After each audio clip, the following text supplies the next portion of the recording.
Bismillahirrahmanirrahim. Assalamualaikum warahmatullahi wabarakatuh. Sebelumnya perkenalkan, nama saya Diah Eliana. Di sini saya perwakilan dari kelompok 6 akan menyampaikan materi mengenai falakiyah dan hisab awal bulan. Baik, yang pertama yaitu ilmu falak. Ilmu falak adalah ilmu yang mempelajari lintasan benda-benda langit, khususnya bumi, bulan, dan matahari pada orbitnya masing-masing, dengan tujuan untuk mengetahui posisi benda langit antara satu dengan yang lainnya, agar dapat diketahui waktu-waktu di permukaan bumi. Kemudian, ilmu falak pada garis besar dibagi menjadi dua macam, yaitu ilmu falak ilmi dan ilmu falak amali. Ilmu falak ilmi disebut juga theoretical astronomy. Ilmu falak alami disebut juga practical astronomy. Nah, ilmu falak amali inilah yang oleh masyarakat disebut sebagai ilmu falak atau ilmu hisab. Bahasan ilmu falak yang dipelajari dalam Islam adalah yang ada kaitannya dengan pelaksanaan ibadah. Sehingga pada umumnya ilmu falak ini mempelajari 4 bidang, yaitu yang pertama ada arah kiblat dan bayangan arah kiblat, yang kedua ada waktu-waktu sholat, yang ketiga awal bulan, dan yang keempat ada gerhana. Nah, selanjutnya yaitu hisab awal bulan. Sebelumnya saya akan menjelaskan sejarah singkat tentang perkembangan ilmu falak. Sebelum datangnya Islam, bangsa Arab sudah memiliki pengetahuan tentang ilmu astronomi, tetapi belum terumuskan secara ilmiah. Nah, ilmu astronomi terumuskan dan berkembang pada masa Bani Abbasiyah sebagai hasil dari akulturasi budaya Persia, India, dan Yunani. Terutama sejak munculnya gairah penerjemahan buku ke dalam bahasa Arab, baik yang diterjemahkan oleh pelajar Kristen, penyembah berhala, maupun pelajar Islam sendiri. Buku karya ilmuwan terdahulu seperti Al-Majid, karya Ptolemus, buku-buku Plato dan Aristoteles. Dan tokoh yang terkenal adalah Al-Khwarizmi. Ia menulis buku berjudul Mukhtasar fi Hisab Al-Jabar wal Al-Mutakabah balah sekitar tahun 825. Buku ini sangatlah mempengaruhi pemikiran ilmuwan Eropa nantinya. Dan Abul Abbas Ahmad Al-Fagoni dengan karyanya Nujum wal Harakat Al-Samawiyah. Ia dinobatkan sebagai pionir dalam bidang astronomi modern. Nah, itu tadi sejarah singkat mengenai perkembangan ilmu falak di Arab. Selanjutnya saya akan menjelaskan tentang hisab awal bulan. Hisab secara harfiah yaitu perhitungan. Dalam dunia Islam, istilah hisab sering digunakan dalam ilmu falak atau astronomi yang memperkirakan posisi matahari dan bulan terhadap bumi. Posisi matahari menjadi sangat penting karena menjadi patokan umat Islam dalam menentukan masuknya waktu sholat. Sementara posisi bulan diperkirakan untuk mengetahui terjadinya hilal sebagai penanda masuknya periode bulan baru dalam kalender Hijriah. Hal ini penting terutama untuk menentukan awal bulan Ramadan saat Muslim mulai berpuasa, awal Syawal atau Idul Fitri, serta awal Dzulhijjah saat jamaah haji wukuf di Arafah pada tanggal 9 Dzulhijjah dan Idul Adha pada tanggal 10 Dzulhijjah.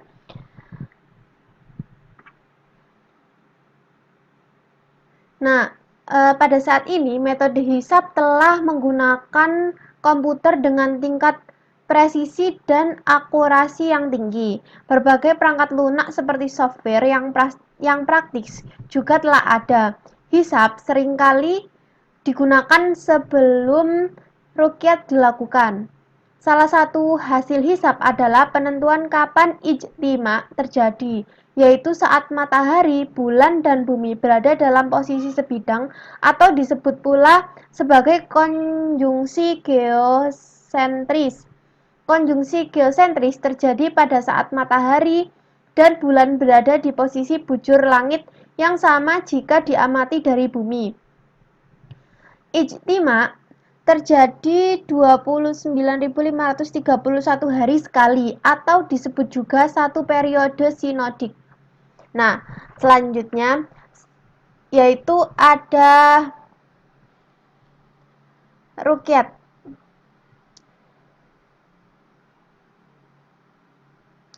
Rukyat adalah aktivitas mengamati visibilitas hilal, yakni menampakkan bulan sabit yang pertama kali tampak setelah terjadinya ijtima.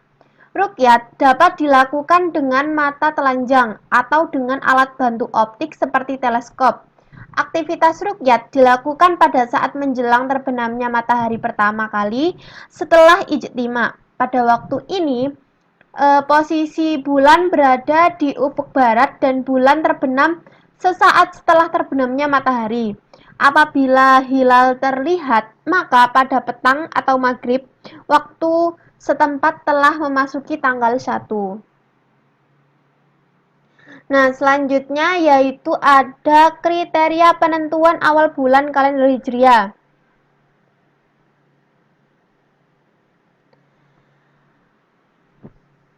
Penentuan awal bulan terjadi sangat signifikan untuk bulan-bulan yang berkaitan dengan ibadah dalam agama seperti bulan Ramadan, yakni umat Islam menjalankan puasa sebulan penuh, Syawal, yakni umat Islam merayakan hari Idul Fitri, serta Dzulhijjah di mana terdapat tanggal yang berkaitan dengan ibadah haji dan hari raya Idul Adha.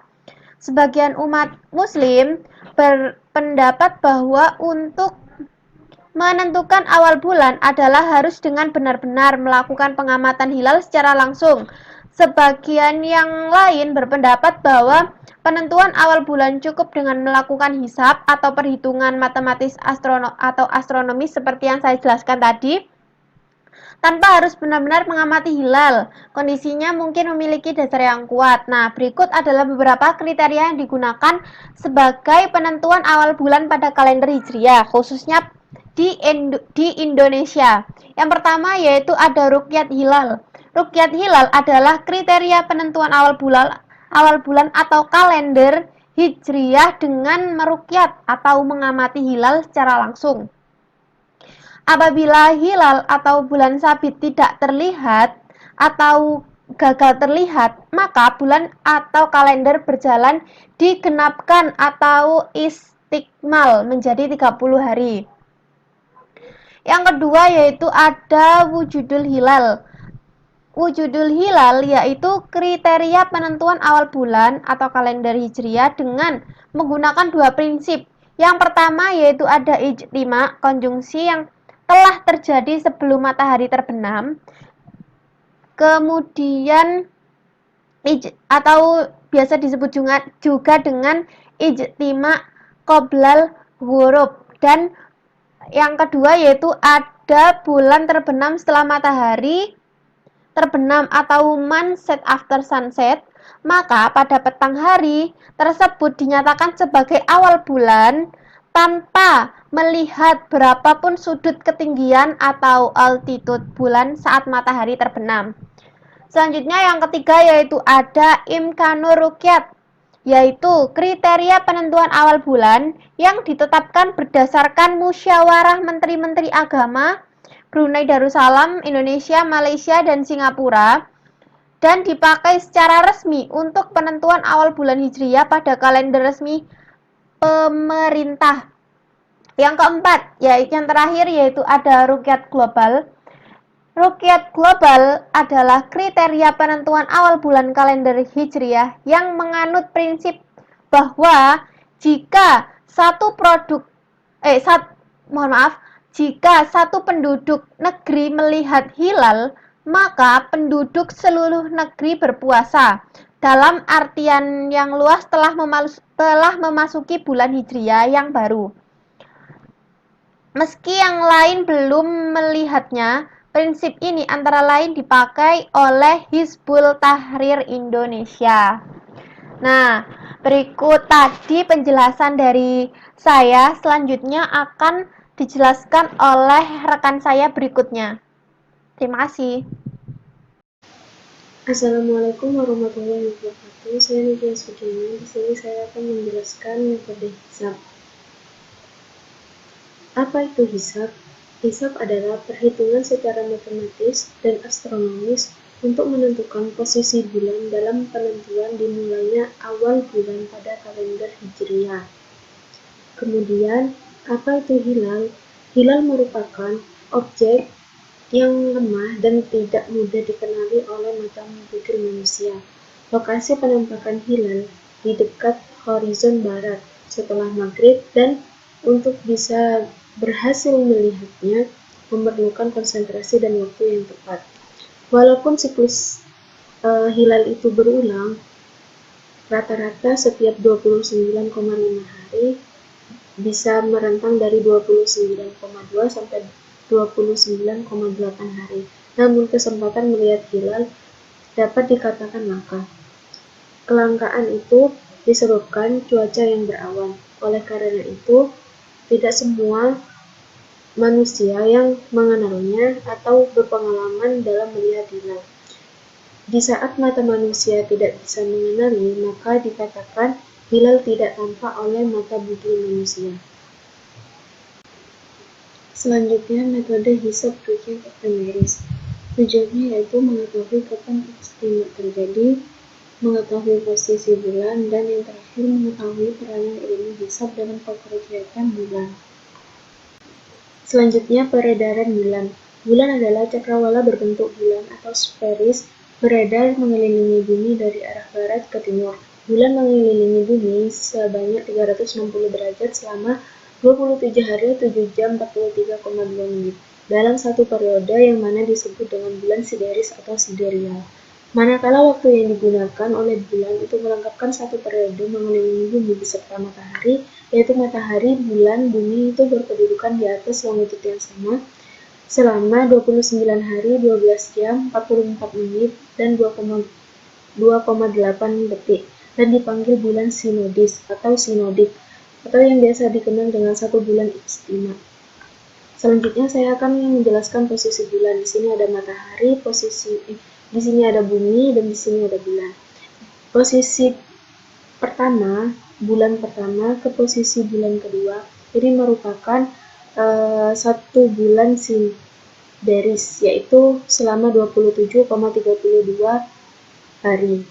Lalu posisi 1, bulan yang pertama ke posisi bulan yang ketiga ini merupakan satu bulan sinodis atau 29,53 hari. Fasa bulan yang nampak setiap hari berbeda, dikarenakan bidang orbit bulan yang tidak sebidang dengan bidang orbit bumi atau disebut ekliptika, tetapi membentuk sudut 5,2 derajat.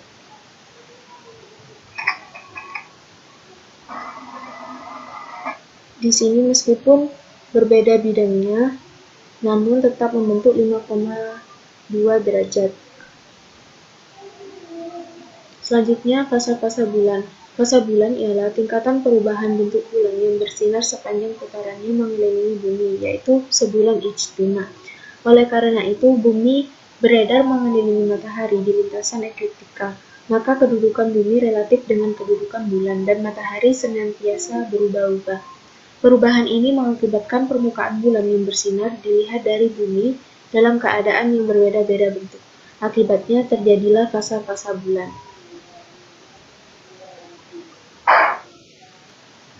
Selanjutnya, di sini ada fasa-fasa bulan. Di sini ada matahari. Ini merupakan anak bulan. Yang kedua ini merupakan bulan sabit. Yang ketiga ini bulan separa atau biasa kita sebut dengan bulan separuh. Yang keempat ini merupakan bulan hampir purnama, yang kelima ini merupakan bulan purnama, yang keenam ini merupakan bulan selepas purnama, yang ketujuh ini merupakan bulan separuh atau bulan separah tua, yang ke-8 ini merupakan bulan sabit tua. Ini merupakan fase bulan mulai dari tanggal 1 sampai 29 diamati dari wilayah utara Khatulistiwa. Di sini terlihat fase bulannya setiap harinya itu berbeda-beda. Selanjutnya, awal bulan Hijriah. Setiap awal bulan ditentukan dengan terlihatnya hilal setelah berlaku ijtima, yaitu apabila bumi, bulan, dan matahari berada pada satu garis atau longitud yang sama. Jumlah hari dari kedudukan bulan kembali ke kedudukan ijtima, yaitu selama 29,53 hari. Pada saat ijtima, bumi, bulan, dan matahari itu berada pada satu garis yang sama. Selanjutnya, menurut astronomi modern, perkiraan bulan baru bermula ketika berlakunya waktu ijtima. Sementara menurut ilmu falak, perkiraan awal bulan baru Hijriah bermula selepas peristiwa ijtima dan hilal dikira berada di ufuk barat ketika matahari terbenam. Oleh karena itu, berlakulah perbedaan di antara tahun Hijriah dengan tahun Miladiyah sebanyak 10 atau 11 hari. Miladiyah ini merupakan tahun Masehi ya. Kemudian ada kriteria syarat terkait. Pada 1 Juni 1992 bertempat di Labuan, pertemuan tidak resmi antara Menteri-Menteri Agama Brunei, Indonesia, Malaysia, dan Singapura atau disebut Mabins telah menyepakati kriteria syarat terkait, yaitu ketika matahari terbenam, ketinggian hilal di atas ufuk tidak kurang dari 2 derajat, dan jarak lengkung hilal matahari tidak kurang dari 3 derajat atau 8 jam dari saat ijtima atau konjungsi. Di sini ketinggian hilal. Jadi sudah dijelaskan bahwa ketinggian hilal itu tidak kurang dari 2 derajat. Dan jarak lengkungnya ini tidak kurang dari 3 derajat. Selanjutnya ada persiapan pengamatan rukyat. Yang pertama adalah menentukan awal ijtima.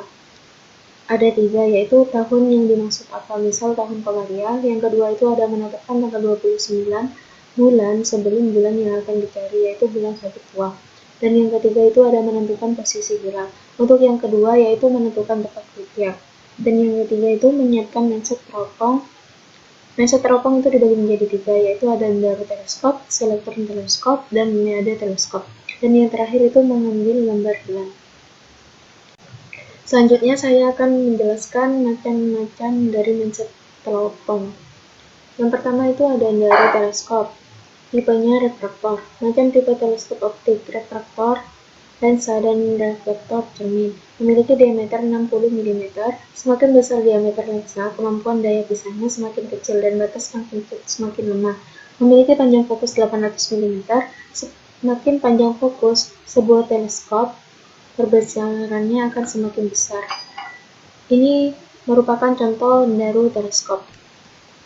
Yang kedua itu ada meade teleskop, merupakan teleskop portable, memiliki diameter sekitar 5 dm atau 12 cm, semi otomatis dan dilengkapi dengan sistem penggerak otomatis. Ini gambar dari meade teleskop. Dan yang terakhir ada selektron teleskop, biasa disebut dengan Cassegrain, memiliki diameter 30 cm, focal length 3000 mm, daya pisahnya 0,38, limited magnitude-nya itu sebesar 14,8 LAG. Ini merupakan selektron teleskop. Selanjutnya saya akan menjelaskan contoh penentuan 1 Ramadan pada tahun 1423 Hijriah. Jadi yang pertama, memperkirakan ijtima awal bulan Ramadan, misalnya pada 29 Sya'ban 1423 Hijriah bertepatan dengan tanggal berapa pada Masehi. Jadi tahun yang berjalan utuhnya yaitu 1422. 1422 ini dikali dengan hari dalam satu tahun, yaitu 354. Sekian hasilnya. Lalu hasil dari jumlah hari pada tahun 1422 ini ditambah dengan tahun yang ada di 1423 dari awal bulan, yaitu Muharram sampai ke tanggal 29 Sya'ban, yaitu ada 237. Totalnya ada sekian. Lalu total dari jumlah hari pada tahun 1423 itu ditambah dengan selisih hari pada Hijriah dikurangi dengan Masehi. Sekian hasilnya. Hasil dari ini dibagi dengan jumlah hari pada 1 tahun sebelum pembulatan. Didapatkan 2001. Lalu hasil dari 2001 itu dikali dengan hari dalam 1 tahun sebelum pembulatan, yaitu 365,25. Hasilnya sekian. Lalu jumlah hari pada tahun 1423 ditambah dengan selisih ini dikurangi dengan hasil dari yang dikalikan sama jumlah hari pada 1 tahun tepat Masehi, yaitu sebelum pembulatan. Hasilnya yaitu 309. 309 ini dikurangi 304, hasilnya sama dengan 5 November. Maka tanggal 29 Sya'ban 1423 Hijriah bertepatan dengan tanggal 5 November 2002. Yang kedua yaitu mencari saat istimewa dengan data efemeris dengan langkah-langkah sebagai berikut. Yang pertama yaitu mencari FIB terkecil pada 5 November 2002. Yang kedua itu mencari ELM dan ALB pada 5 November 2022. Untuk mencari sabak matahari dan sabak bulan per jam yaitu dengan cara yang pertama yaitu sabak mataharinya pengurangan dari LM pada jam 1 dikurangi dengan LM pada jam 00. Untuk sabak bulannya pengurangan dari ALB pada jam 1 dikurangi dengan ELM pada jam 00. Mencari saat istimewa dengan rumus sebagai berikut. Jam pada FIB ditambah 7 jam WIB. Jam 00 ditambah dengan data yang sudah diketahui 222 jam 24 menit 9 detik dikurangi dengan 224 jam 23 menit 14 detik dibagi dengan pengurangan dari hasil dari sabak matahari dan sabak bulannya ditambah dengan 7 jam.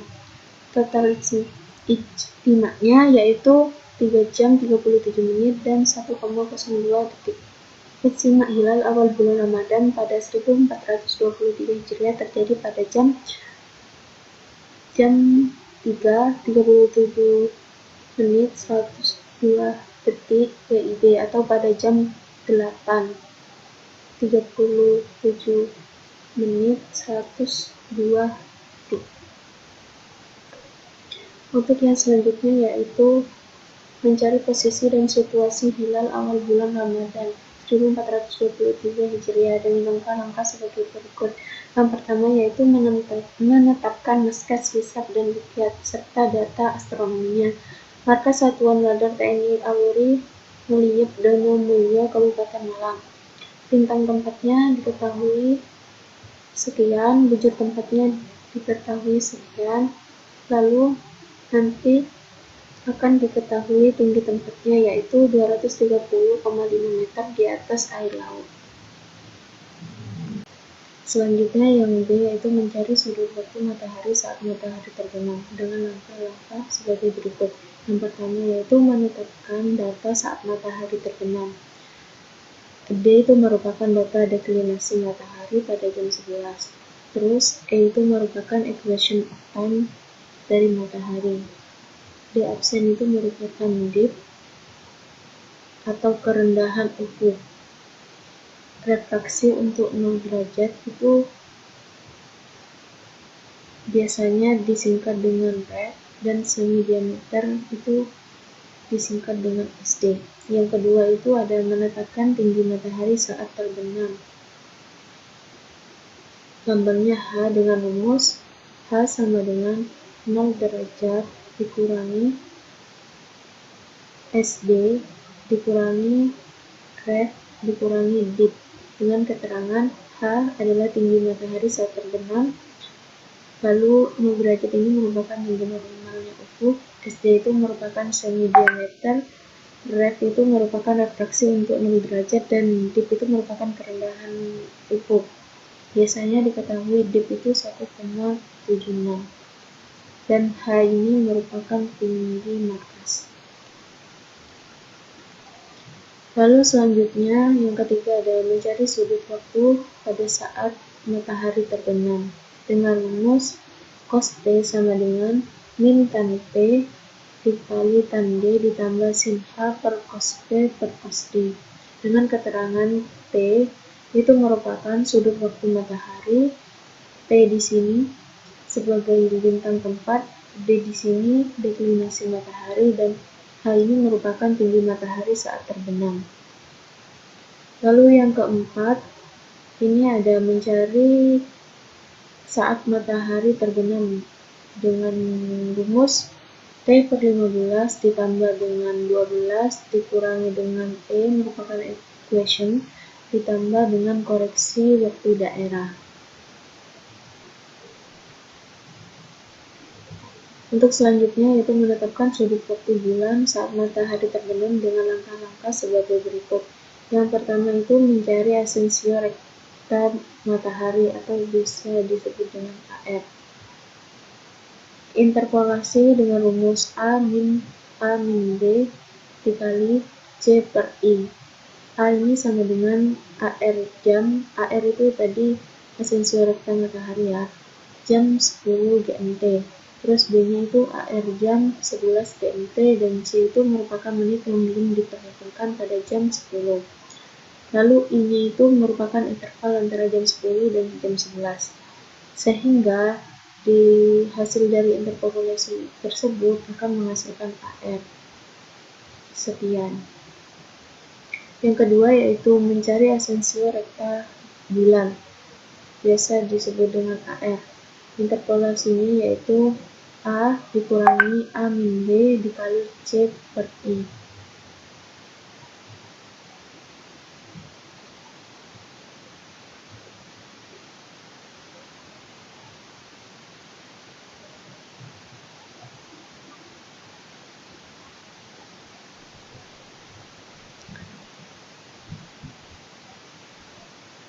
Dengan keterangan A sama dengan AR, yaitu rekta bulannya pada jam 10 GMT, B-nya yaitu AR pada rekta bulannya yaitu pada jam 11 GMT, C itu merupakan menit yang belum diperhitungkan pada jam 10, dan I merupakan interval antara jam 10 dan jam 11.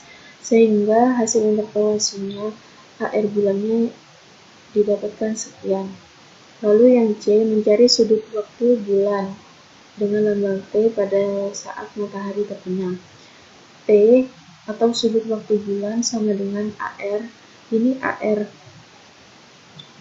dari matahari dikurangi dengan AR yang di bulan ditambah dengan T. T itu sudut waktu bulannya. Didapatkan hasil sekian. Lalu yang kelima yaitu mencari ketinggian hilal pada saat matahari terbenam. Yang pertama itu mencari deklinasi bulan, biasa dilambangkan dengan D. Untuk interpolasinya yaitu A min dalam buka kurung A min B tutup kurung dikali C per I.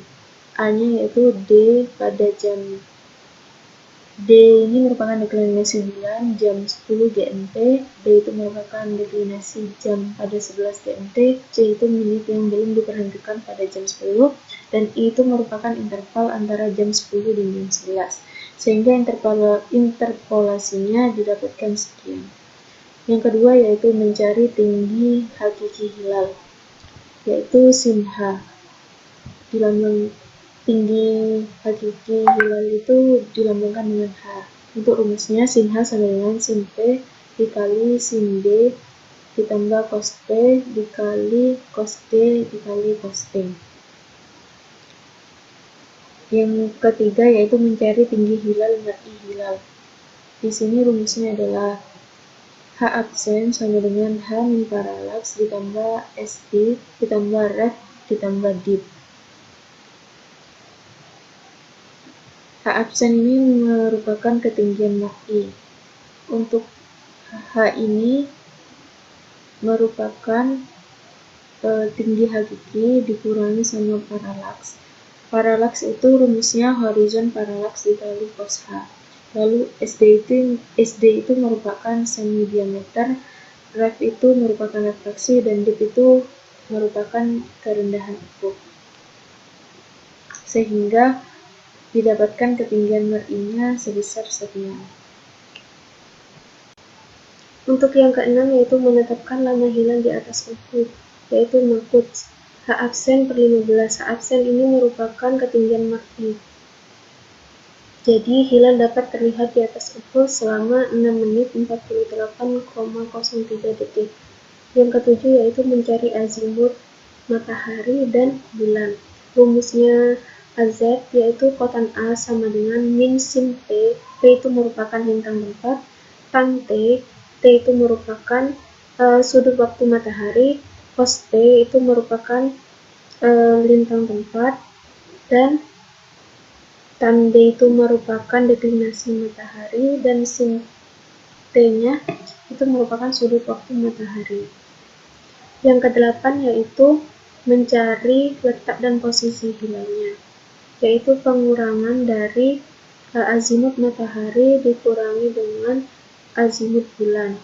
Jadi letak dan posisi hilal berada di belahan bumi selatan di atas matahari sejauh 8 jam 42 menit 50,29 detik.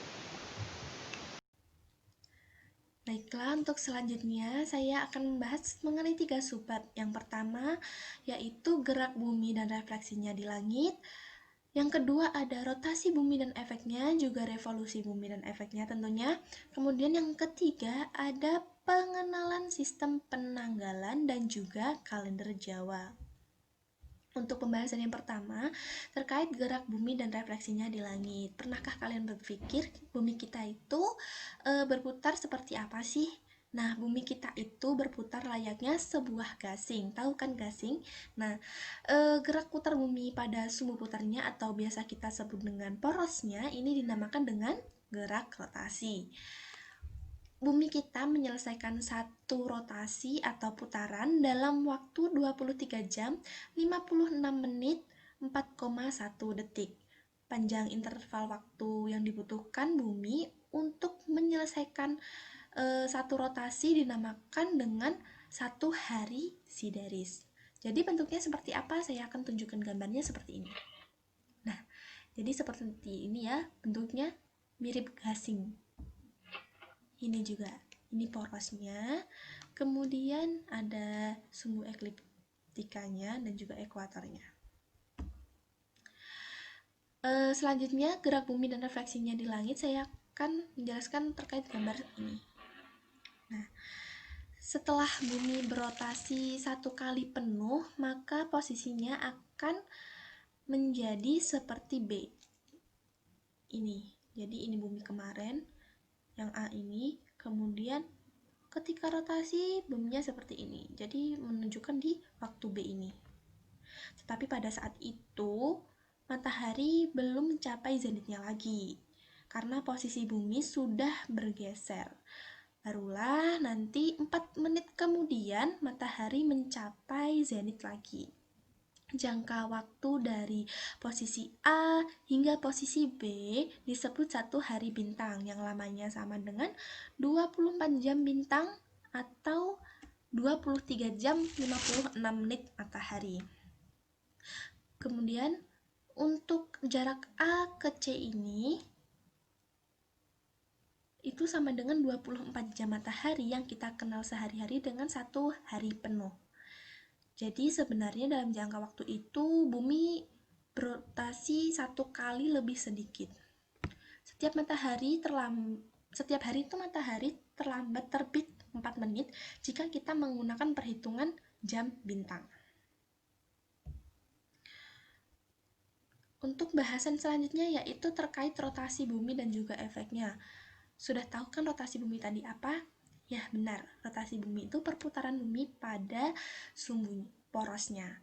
Nah, Efeknya itu apa? Efeknya itu adanya pergantian siang dan malam, kemudian adanya perbedaan waktu, terus terjadinya gerak semu harian matahari, dan juga terbit terbenamnya bintang-bintang yang disebut juga sebagai pergerakan semu bola langit. Masih banyak lagi rotasi bumi efeknya. Kemudian kita akan membahas terkait revolusi bumi dan juga efeknya. Pasti sudah tahu kan revolusi bumi itu apa? Ya, revolusi bumi itu eh, perputaran matahari, maksud saya perputaran bumi mengelilingi matahari. Jadi, revolusi bumi itu merupakan bumi yang mengelilingi matahari. Efeknya apa? Perubahan penampakan posisi matahari relatif terhadap bintang-bintang yang berada di sekitarnya. Kemudian terjadinya gerak semu matahari. Ada terjadinya perbedaan waktu siang dan malam juga. Kemudian ada perubahan musim dan juga penetapan kalender Masehi. Nah, untuk bumi sendiri itu berputar menuju ke arah timur atau melawan arah perputaran jarum jam. Nah, bumi membutuhkan waktu sekitar 365 hari untuk satu kali mengorbit matahari atau melakukan revolusi bumi. Dalam proses revolusi bumi ini, kedudukan bumi tidak tetap. Jika kita mencermati datangnya sinar matahari pada bulan Maret, Juni, September seperti gambar ini dan juga Desember ini, maka kita akan mengetahui bahwa arah sinar matahari datangnya tidaklah tetap. Ketika tanggal 21 Maret, matahari berada di garis lintang 0 derajat Khatulistiwa, sedangkan pada tanggal 21 sampai 22 Juni matahari terletak di garis balik utara, sedangkan pada tanggal 23 September matahari kembali lagi ke Khatulistiwa, dan pada tanggal 21 sampai 22 Desember matahari terletak di garis balik selatan. Nah, pergeseran-pergeseran yang dialami matahari tersebut merupakan pergeseran yang tidak nyata atau dinamakan dengan pergeseran semu. Pergeseran semu matahari ini merupakan peristiwa tahunan. Ini juga yang menyebabkan perbedaan musim. Kita lanjut ke revolusi bumi dan efeknya. Nah, jadi dari efeknya sendiri itu dari efek revolusi bumi kan pasti membutuhkan waktu. Nah, interval waktu atau panjang waktu yang diperlukan bumi untuk satu kali mengelilingi matahari itu dinamakan dengan tahun sideris. Nah, interval-interval ini sebenarnya ada 3, ada tahun tropis, tahun sideris, dan juga tahun anomalistis. Yang pertama, tahun tropis. Tahun tropis itu interval rata-rata matahari melewati titik vernal equinox. Yang biasanya itu 1 tahun tropis dari pengamatan sama dengan 365,2422 hari ephemeris. 1 hari ephemeris itu sama dengan 86.400 detik ephemeris, dan 1 detik ephemeris sama dengan panjang interval yang diukur dengan jam atom standar. Kemudian untuk tahun sideris itu waktu yang dibutuhkan oleh matahari untuk menyelesaikan satu putaran penuh atau 360 derajat pada bidang ekliptika. 1 tahun sideris itu sama dengan 365,2564 hari ephemeris. Ephemeris tadi sudah tahu ya ini. Kemudian untuk tahun anomalis. Tahun anomalis itu interval rata-rata matahari melewati perigi atau apogee secara berturut-turut dari perigi apogee kembali lagi ke perigi apogee. Nah, 1 tahun anomalis sama dengan 365,2390 hari ephemeris. Jadi kesimpulannya, tahun sideris dibandingkan tahun tropis dibandingkan tahun anomalis sama dengan 360 derajat berbanding 360 derajat dikurangi 50,3, kemudian dibanding lagi 360 derajat plus 11,25. Ini. Kita lanjut ke pengenalan sistem penanggalan. Untuk selanjutnya, pengenalan sistem penanggalan ini, yang pertama kita harus tahu penanggalan itu apa sih? Penanggalan itu berasal dari kata tanggal atau sama dengan juga dengan kalender atau juga bisa disebut dengan takwim. Takwim, kalender atau penanggalan itu didefinisikan sebagai satu catatan perjalanan waktu atau sistem susunan waktu yang terdiri dari tahun menjadi bulan, bulan menjadi minggu, dan minggu menjadi hari, dan seterusnya. Kemudian peranan takwim dalam kehidupan manusia sangat penting. Bisa untuk aktivitas kehidupan dan juga aktivitas keagamaan.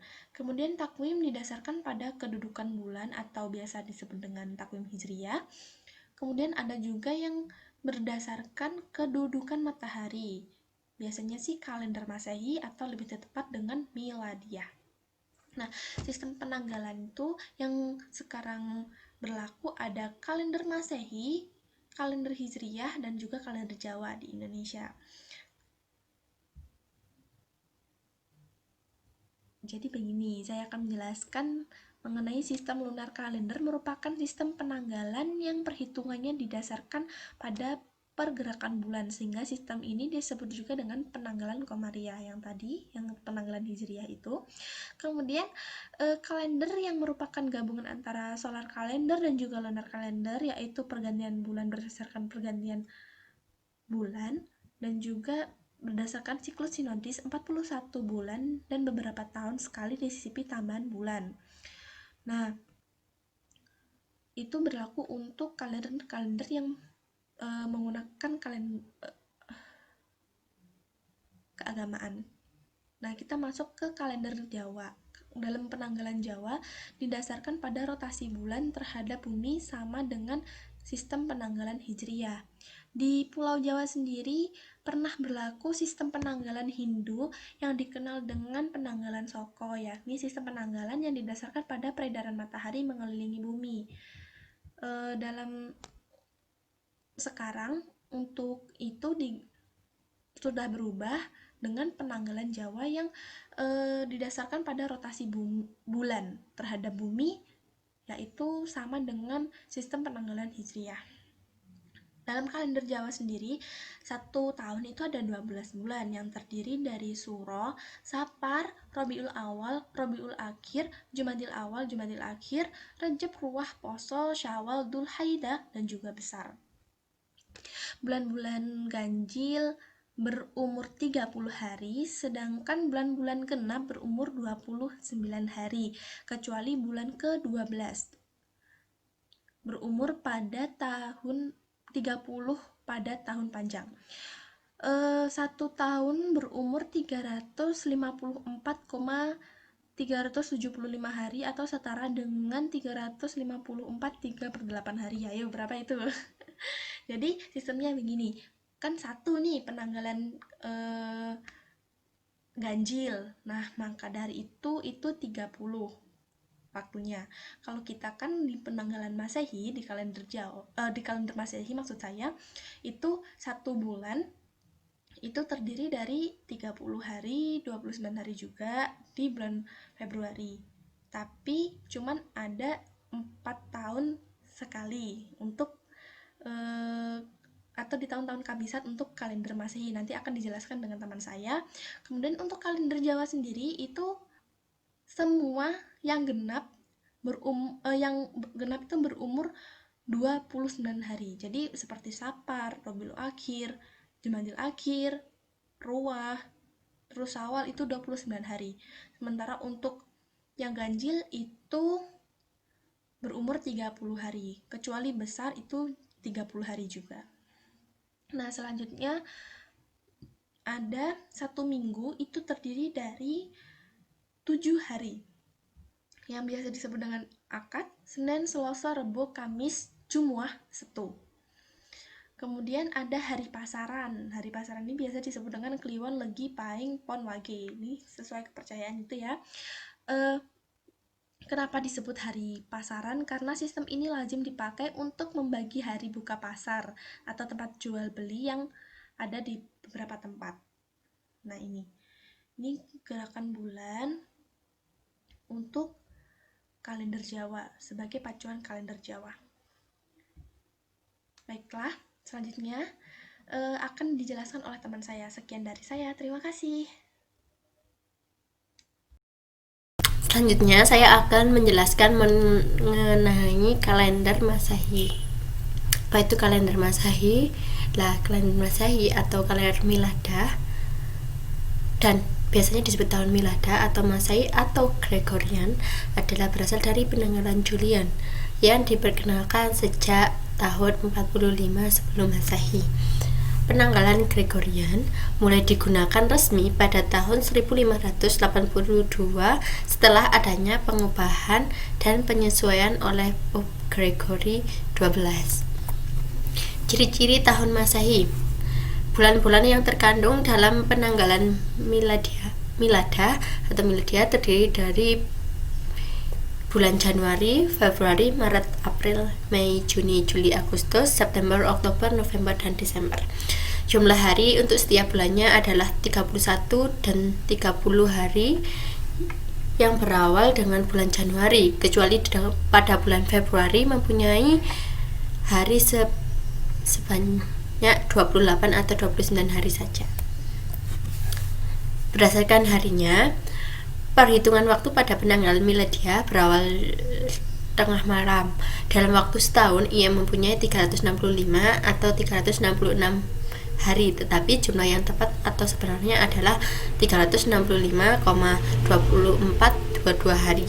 Bagi tahun yang mempunyai jumlah hari 366 atau 29 hari pada bulan Februari, ia dikenal sebagai tahun kabisat. Ini berlaku setiap 4 tahun sekali. Tarikh bagi hari-hari penting setiap tahun adalah tetap dan dalam musim yang sama, contohnya seperti tahun baru miladiah yang jatuh pada 1 Januari setiap tahunnya. Kalender atau penanggalan Gregorian. Kalender yang kita gunakan biasanya itu kalender yang kita gunakan sehari-hari adalah kalender yang disusun berdasarkan pergerakan matahari. Intervalnya 1 tahun dalam kalender matahari disebut sebagai tahun tropis adalah 365,2422 hari. Tahun tropis adalah interval waktu yang dibutuhkan oleh matahari untuk bergerak dari titik Aries menuju kembali ke titik Aries tersebut. Panjang interval 1 tahun untuk pemakaian sipil adalah 365 hari untuk tahun biasa dan 366 hari untuk tahun kabisat. 1 hari ekstra pada tahun kabisat ditambah pada bulan Februari tadi. Lalu tahun kabisat adalah tahun yang habis dibagi 4 untuk tahun abad atau tahun kelipatan 100, yaitu tahun kabisat jika ia juga habis dibagi 400. Panjang interval 1 tahun kalender Gregorian yaitu 400 tahun Gregorian sama dengan 400 dikali 365 ditambah 97 hari. Dan 1 tahun Gregorian yaitu sama dengan 400 dikali 365 ditambah 97 dibagi 400 sama dengan 365,2425 hari. Selanjutnya pada kalender Julian. Kalender Julian adalah kalender yang umum digunakan sebelum kalender yang sekarang kita pakai. Kalender Julian berdasarkan kalender Romawi yang direformasikan oleh Julius Caesar atas saran Sosigenes pada tahun 45 BC atau 46 BC atau sebagai BC itu sebelum Masehi. Dalam kalender Julian ini, panjang waktu tropisnya itu 365,25 hari. Sisa 0,25-nya hari ini jika telah berakumulasi selama 4 tahun akan menjadi 1 hari ekstra. 1 hari ekstra ini akan ditambahkan pada bulan Februari. Jadi panjang interval 1 tahun adalah 365 hari dan setiap 4 tahun ada tahun kabisat yang panjangnya 1 tahun yaitu 366 hari. Kalender Julian yaitu tahun kabisat ditentukan sebagai tahun yang habis dibagi 4 karena sesungguhnya panjang tahun tropis adalah 365,242190 hari. Maka terdapat selisih panjang intervalnya 1 tahun antara perhitungan kalender Julian dengan kenyataan atau tahun tropis sesungguhnya. Besar kesalahannya adalah sebesar 0,0078 hari tiap tahunnya. Setelah terakumulasi selama 128 tahun akan menyebabkan tahun tropis terlambat 1 hari dibandingkan dengan perhitungan kalender Julian. Sampai tahun 1582, kesalahan tersebut telah mencapai 10 hari. Karena itu diperlukan suatu revisi pada kalender Julian ini. Makanya sekarang menggunakan kalender Gregorian atau tahun. Julian D adalah jangka yang menunjukkan jumlah hari yang telah lewat semenjak 1 Januari minus 4712 atau bisa disebut dengan tahun 4713 sebelum Masehi, pukul 12 UT di Greenwich. Julian D. Ephemeris atau disebut juga Julian Ephemeris D, konsepnya sama dengan Julian D, hanya saja waktu yang digunakan bukan universal time tetapi ephemeris time. Jadi GDE adalah jumlah hari yang telah lewat semenjak 1 Januari minus 4712 atau 4713 sebelum Masehi, pukul 12 ET di Greenwich. Julian D diperkenalkan oleh Joseph Jesus Scaliger pada tahun 1583. Dasar dari Julian D adalah kelipatan kecil dari siklus temporal, yaitu 28, 19, dan 15 tahun. Lalu konversi kalender Gregorian menuju Julian D. Jika Y adalah tahun, M adalah bulan, dan D adalah hari, dan D merupakan bilangan real di mana pecahan hari menunjukkan jam, atau jika yang disebut dengan jam biasanya UT, atau jika yang ingin dihitung adalah JDE maka pecahan menunjukkan ET. Jika M sama dengan 1 atau 2, atau bisa disebut jika bulan adalah Januari dan Februari, dan satunya itu adalah Januari, Februari 2, Maret juga 3, jadi bulan keberapa, yaitu untuk jika M-nya sama dengan 1 atau 2, yaitu untuk menentukan Y sama dengan Y min 1, dan M sama dengan M plus 12. Jika tanggal yang dicari masuk dalam wilayah penanggalan Gregorian, berarti kita harus mencari A, yaitu integer buka kurung Y per 100 tutup kurung, dan B yaitu sama dengan 2 min A plus integer A per 4. Untuk tanggal yang masuk dalam wilayah penanggalan Julian, A tidak dapat dihitung dan B sama dengan 0. Jadi untuk menghitung Julian D nya sama dengan integer buka kurung 365,25 dikali buka kurung lagi Y plus 4716 tutup kurung plus integer 30,6601 dikali M plus 1 tutup kurung plus D plus B minus 1524,5. Selanjutnya akan menjelaskan tentang kalender Hijriah. Kalender Hijriah pada dasarnya berdasarkan kepada peredaran bulan, tetapi secara prakteknya ia terbagi pada berbagai jenis takwim atau tahun seperti berikut, yaitu ada takwim istilah, takwim hakiki, dan takwim wujudul hilal.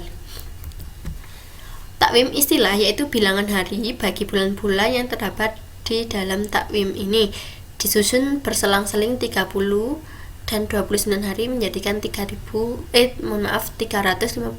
hari setahun.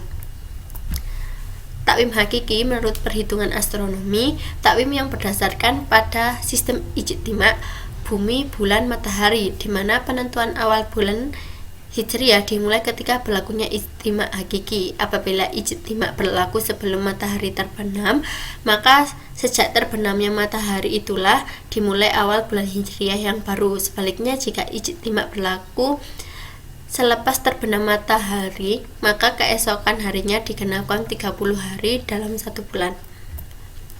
Takwim wujudul hilal, takwim yang berdasarkan sistem ijtima juga, tetapi penentuan awal bulan dimulai pada wujudnya hilal di atas ufuk ketika matahari terbenam. Bermulai dari waktu terbenamnya matahari, itulah bulan baru dimulai. Tahun Hijriah biasanya disebut dengan takwim Hijriah pertama kali diperkenalkan semasa pemerintahan Khalifah Islam kedua, yaitu Sayyidina Umar ibnu Al-Khattab pada tahun 638 Miladiah. Tahun Hijriah dipilih bertepatan dengan hijrahnya Nabi Muhammad SAW dari Makkah ke Madinah. Awal Muharram tahun pertama Hijriah bertepatan dengan 16 Juli 622 Miladiah atau Masehi. Ciri-ciri tahun Hijriah. Yang pertama berdasarkan bulannya. Bulannya itu ada Qamariyah, dalam setahun adalah 12 bulan, yaitu bulan Muharram, Safar, Rabiul Awal, Rabiul Akhir, Jumadil Awal, Jumadil Akhir, Rajab, Sya'ban, Ramadan, Syawal, Zulqaidah, dan Zulhijjah. Bilangan hari bagi setiap bulan Qamariyah menghitungi 29 atau 30 hari tergantung kepada bila berlakunya ijtima dan kewujudan atau kenampakan hilal pada penghujung bulan Qamariyah hari ke-29 setiap bulan Hijriah mengikut syariat-syariat tertentu. Berdasarkan harinya, di dalam perkiraan takwim Hijriah berawal dari waktu matahari terbenam. Dalam setahun, takwim Hijriah mempunyai 354,36 hari, beda 10 hari atau 11 hari dari jumlah hari dalam penanggalan miladiah. Sekian presentasi dari saya. Selanjutnya akan dilanjutkan oleh teman saya. Selanjutnya saya akan menjelaskan tentang hukum Kepler. Sejarah penemu hukum Kepler. Hukum Kepler ditemukan oleh seorang matematikawan yang juga merupakan seorang astronom Jerman yang bernama Johannes Kepler, di mana penemuannya ini didasari oleh data yang diamati oleh Tycho Brahe, seorang astronom terkenal dari Denmark. Kemudian Johannes Kepler ini lahir pada tanggal 27 Desember 1571 di Weil-Darmstadt, Jerman. Beliau adalah seorang tokoh penting dalam revolusi ilmiah dan astronom Jerman, dan juga seorang matematikawan serta astrolog yang terkenal. Beliau paling dikenal dengan hukum gerak planetnya.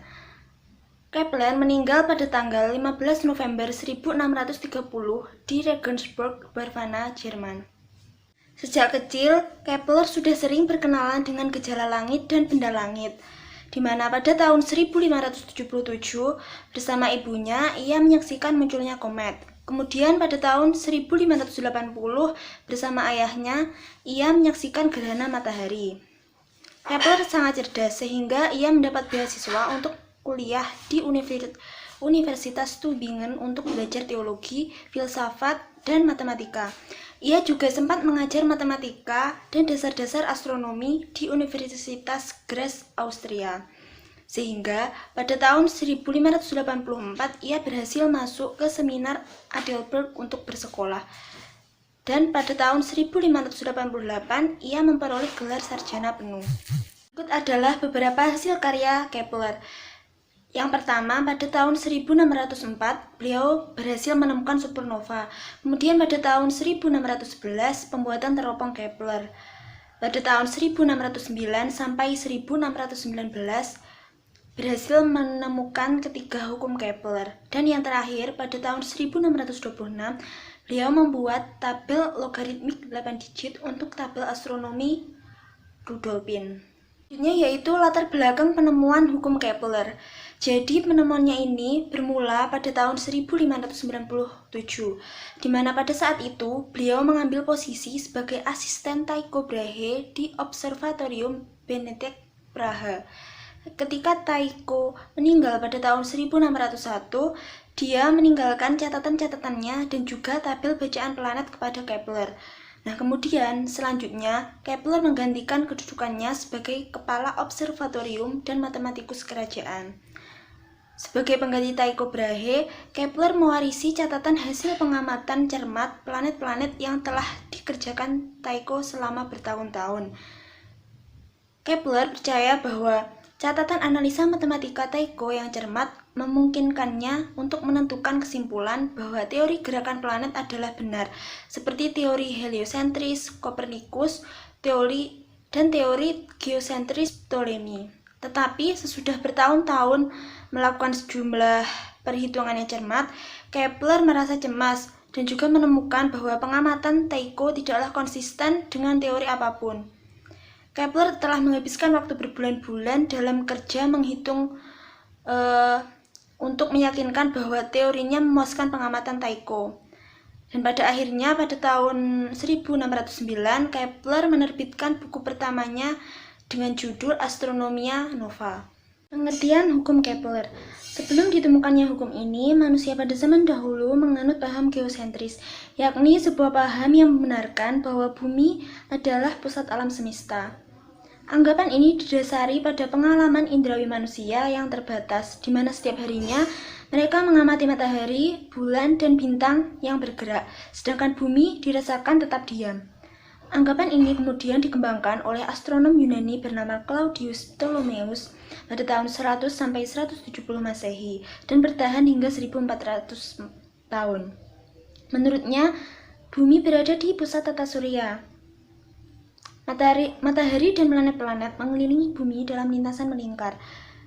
Kemudian, pada tahun 1543, seorang astronom Polandia bernama Nikolaus Kopernikus mencetuskan model heliosentris, di mana heliosentris artinya bumi beserta planet-planet lainnya mengelilingi matahari dalam lintasan yang.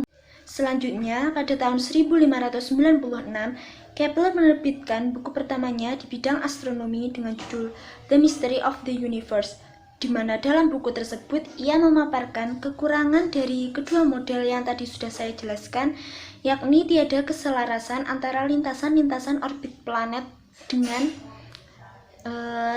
data pengamatan Tycho Brahe. Oleh sebab itu, Kepler meninggalkan model Kopernikus dan juga Ptolemeus, lalu mencari model baru. Pada tahun 1609, barulah ditemukan bentuk orbit yang cocok dengan data pengamatan Brahe, yakni bentuk elips. Kemudian penemuannya ini dipublikasikan dalam bukunya yang berjudul Astronomia Nova yang juga disertai dengan hukum kedua Kepler. Sedangkan hukum ketiga Kepler tertulis dalam buku Harmonikis Mandi, dipublikasikan 10 tahun kemudian. Fungsi hukum Kepler. Jadi, hukum Kepler ini di kehidupan modern biasanya digunakan untuk memperkirakan lintasan planet-planet atau benda luar angkasa lainnya yang mengorbit matahari, seperti asteroid atau planet luar yang belum ditemukan semasa Kepler hidup. Hukum ini juga dipakai pada pengorbitan lainnya selain matahari, seperti bulan yang mengorbit bumi. Bahkan saat ini, dengan memakai dasar dari hukum Kepler, ditemukan sebuah benda baru yang mengorbit bumi selain bulan. Benda ini adalah sebuah asteroid yang berukuran sekitar 490 kaki atau sekitar 150 meter. Selain itu, hukum Kepler dapat pula digunakan untuk benda-benda lain yang tidak hanya mengorbit matahari, tetapi benda langit lainnya seperti orbit bulan terhadap planetnya. Hukum Kepler digunakan karena ia dapat memprediksi lintasan orbit dengan perhitungan yang cukup sederhana. Hukum 1 Kepler. Hukum Kepler 1 ini dikenal sebagai hukum lintasan elips yang menjelaskan bentuk lintasan orbit planet-planet yang bergerak mengelilingi matahari. Hukum 1 Kepler berbunyi, semua planet bergerak pada lintasan elips mengitari matahari dengan matahari berada di salah satu fokus elips. Dari gambar model lintasan planet ini diperlihatkan berbentuk elips yang mengelilingi matahari, di mana matahari berada pada salah satu titik fokusnya yang ditandai dengan F1 dan F2. Nah, pada keadaan tersebut, planet memiliki dua jarak, yakni jarak terhadap F2 dan jarak terhadap F1. Bentuk elips orbit ditentukan oleh nilai eksentrisitas yang berkisar antara 0 dan 1. Artinya, semakin besar nilai eksentrisitasnya, maka bentuk elips akan semakin memanjang dan tipis. Sebaliknya, semakin kecil eksentrisitas, maka bentuk elipsnya akan mendekati bentuk lingkaran. Jika planet berada pada jarak terjauh matahari atau di sebelah kanan F1, maka pada saat itu planet berada pada titik aphelion atau titik terjauh dari matahari. Dan jika planet berada pada jarak terdekat dengan matahari atau sebelah kiri F2, maka planet tersebut berada pada titik perihelion atau titik terdekat dari matahari. Berdasarkan gambar di sini, kita bisa tahu jika matahari berada pada titik fokus sebelah kanan dan planet mengitarinya dengan orbit elips, maka titik perihelion terjadi saat θ sama dengan 0 derajat dan jaraknya dari matahari disebut sebagai R-min. Kemudian titik aphelion terjadi saat θ sama dengan 180 derajat dan jaraknya dari matahari disebut dengan R-max. Saat θ 90 derajat dan 270 derajat, maka jarak planet sama dengan P. Nah, jarak titik perihelion dan titik aphelion dapat dicari dengan rumus berikut. Yang pertama, R min sama dengan P dibagi 1 min nilai eksentrisitas. Dan kemudian R max sama dengan P dibagi 1 min nilai eksentrisitas. Kemudian, jika diketahui jarak titik aphelion dan perihelionnya saja, maka untuk nilai eksentrisitasnya dapat dicari dengan menggunakan rumus R max min R min dibagi dengan R max plus R min. Hukum Kepler 1 ini menyatakan bentuk orbit planet, tetapi tidak bisa memperkirakan kedudukan planet pada suatu saat. Oleh sebab itu, Kepler berusaha memecahkan persoalan tersebut. Selanjutnya, beliau berhasil menemukan hukum 2 Kepler. Hukum 2 Kepler membahas tentang gerak edar planet yang berbunyi, suatu garis khayal yang menghubungkan matahari dengan planet yang mencakup luas daerah yang sama dalam selang waktu yang sama. Nah, pada gambar di sini diperlihatkan contoh orbit planet terhadap matahari, di mana jari-jari orbit dan kecepatan sudut planet pada orbit yang berbentuk elips ini akan selalu bervariasi, di mana planet akan bergerak lebih cepat ketika berada dekat dengan matahari, kemudian akan bergerak lebih lambat ketika berjarak jauh dari matahari. Jadi dapat disimpulkan bahwa kecepatan orbit maksimum planet ketika berada di titik perihelion diukur berdasarkan interval waktu yang sama. Jika diketahui periode planet sebesar P, maka kecepatan rata-rata dapat dicari dengan rumus N sama dengan 2πr per T. Hukum 3 Kepler berbunyi, kuadrat periode planet yang mengitari matahari sebanding dengan pangkat 3 jarak rata-rata planet dari matahari. Hukum 3 ini menjelaskan periode revolusi planet-planet yang mengelilingi matahari. Planet memiliki periode orbit yang lebih panjang ketika planet tersebut letaknya jauh dari matahari, dan planet memiliki periode orbit yang lebih pendek ketika planet tersebut letaknya dekat dengan matahari. Nah, secara sistematis, hukum 3 Kepler ini dapat ditulis dengan persamaan sebagai berikut.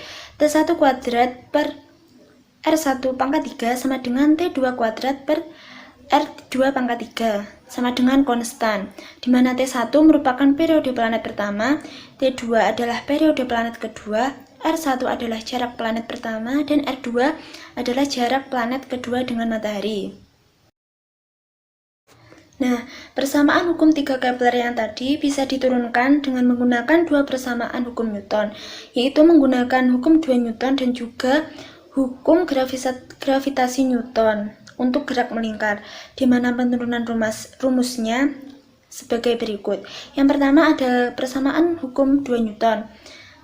Sigma F sama dengan M kali A. Oleh karena A-nya sama dengan V kuadrat per R, maka diperoleh persamaan 1 sigma F sama dengan M kali V kuadrat per R. Kemudian yang kedua ada persamaan hukum gravitasi Newton, yaitu Fg sama dengan G kali M1 min M2 per R kuadrat. Nah, selanjutnya disubstitusi antara persamaan 1 dan juga persamaan 2. Diperoleh persamaan G M1 kali M2 per R kuadrat sama dengan M kali V kuadrat. G M1 per M2 sama dengan V kuadrat. Panjang lintasan yang dilalui planet merupakan keliling lintasan orbit planet. Keliling orbit planet dapat dirumuskan dengan 2πr, di mana r merupakan jarak rata-rata planet dari matahari. Nah, diketahui bahwa kecepatan rata-rata planet merupakan perbandingan antara keliling orbit dan periode planet. Sehingga dari persamaan yang tadi kita bisa dapat G M1 per M2 sama dengan 2πr per T kuadrat per R. Kemudian G M1 per M2 sama dengan yang tadi yang di dalam kurung dikuadratkan sehingga diperoleh 4pi kuadrat R kuadrat per T kuadrat per R. Sehingga persamaan akhirnya didapat G M1 per M2 sama dengan 4pi kuadrat R per T kuadrat. Saat ijtimak berdasarkan hukum Kepler. Variasi selang waktu dua ijtimak berurutan tergantung pada kedudukan bumi saat ijtimak berlangsung. Apabila ijtimak terdiri saat bumi berada di dekat perihelion, maka dapat dikatakan siklus sinodisnya lebih panjang dibanding dengan apabila ijtimak terjadi saat bumi di dekat aphelion. Bumi berada di perihelion pada bulan Januari, sedangkan di aphelion pada bulan Juli. Nah, sehingga dapat didapatkan perbedaan selang waktu ijtimak di kedua posisi bumi sekitar 13 jam. Oleh karena itu, bulan Islam yang berada di sekitar bulan Januari besar kemungkinannya berjumlah 30 hari, dan sebaliknya, bulan Islam yang berada di sekitar bulan Juli besar kemungkinannya berjumlah 29 hari. Sekian penjelasan dari kelompok kami. Apabila ada kurang lebihnya, kami mohon maaf. Wassalamualaikum warahmatullahi wabarakatuh.